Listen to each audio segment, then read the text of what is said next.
This week's miracle is the last of our healing miracles, and this one is about the healing of Malchus's ear. We're going to read it from Luke chapter 22. This is part of a little foray of miracles that happened around this time. And this one I've often felt gets missed, so it's a very short reading. It's from Luke 22. I'm just going to read from 47. While he was still speaking, a crowd came up, and the man who was called Judas, one of the 12, was leading them. He approached Jesus to kiss him, but Jesus asked him, "Judas, are you betraying the Son of Man with a kiss?" When Jesus' followers saw what was going to happen, they said, "Lord, should we strike with our swords?" And one of them struck the servant of the high priest, cutting off his right ear. But Jesus answered, "No more of this," and he touched the man's ear and healed him. Just a very short reading. This passage is in some of the other Gospels as well, and we get little bits of information from each one that expand the story. So Jesus is away on the Mount of Olives. This is a place that he went quite regularly. It was his habit to go and pray, and so the disciples had followed him there, and Jesus had gone off to pray. Then along comes Judas, and with this great crowd of people. Many think it was probably about 500 or so people came to arrest Jesus. Just the sheer vastness of that is quite mind-blowing, isn't it? They come to arrest one man who has 12 disciples and maybe a few taggers on, but they come with 500 people to arrest him. And Judas is leading them, and he goes to identify Jesus with a kiss, which was a traditional sign of friendship. And then here it is now, the sign of Judas's betrayal. So the disciples are now alarmed. What on earth is going to happen? So they jump into action. They draw their swords. They say to Jesus, "Shall we fight, Jesus? Shall we draw our swords?" But Peter, one of the other Gospels tells us it was Peter, didn't wait for the answer. He struck out and cut off Malchus's ear. I'm sure that wasn't a very pleasant experience or sight, really. So Jesus tells the disciples to put their sword up.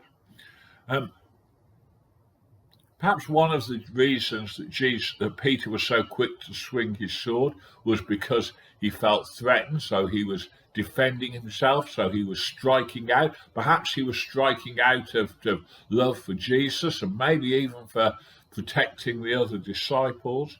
But some commentators also think he might have been trying to demonstrate his own authority in the group and his own power. And it's easy, isn't it, sometimes to just jump to actions which afterwards we think perhaps they could have been better not happening or been better in other ways. Perhaps that's what Peter felt in later in his life. So the miracle happened. They'd already laid hands on Jesus and took him. And so Jesus asked them if they will let him go, if they will allow or permit him to heal the ear. Now, as far as I can see, it must have been that the ear, was either sat on his shoulder or it was on the floor because it had been severed. So the way I would want to read it is that Jesus bent down, took up the ear. When he says he touched him, it's to hold on to something. So he actually picked up the ear and reattached it. What a great miracle it was. You would have thought, wouldn't you, at this point, that the people that had come to arrest him would have said, maybe we shouldn't be doing this. But no, they carried on, and they arrested Jesus and took him away. Now, although Luke records the miracle, he doesn't record the conversation after the meeting. So we find those in other accounts. And here Jesus says a very striking thing. He says, those that take up the sword shall die with the sword. Now, this is one of the verses that people have used, I think, to support pacifism in the past. It's one of the verses that's quite hard to understand. But I think he's almost saying that those who resort to violence are likely to die by violence themselves. And that's probably quite true in all sorts of ways. And then, according to John, Jesus says to them, "The cup which my Father has given me, shall I not drink it?" So Jesus is saying that this is God's plan for him as he heads off to be tried and executed in just a short time. So at the end of this miracle, you have all the disciples deserting Christ. I mean, we often think about Peter and his desertion, but every single person went. They all had said that they would die with him.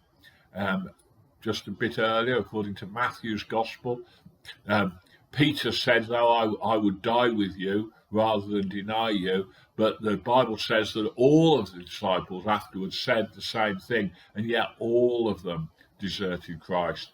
I just wonder, in a time of persecution, what would happen to the church here?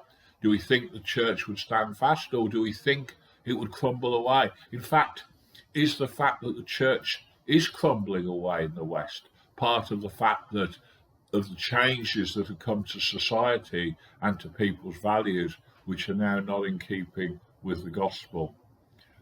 The miracle was not the only supernatural occurrence that happened, but it ought to have caused those coming to arrest Christ to have turned away.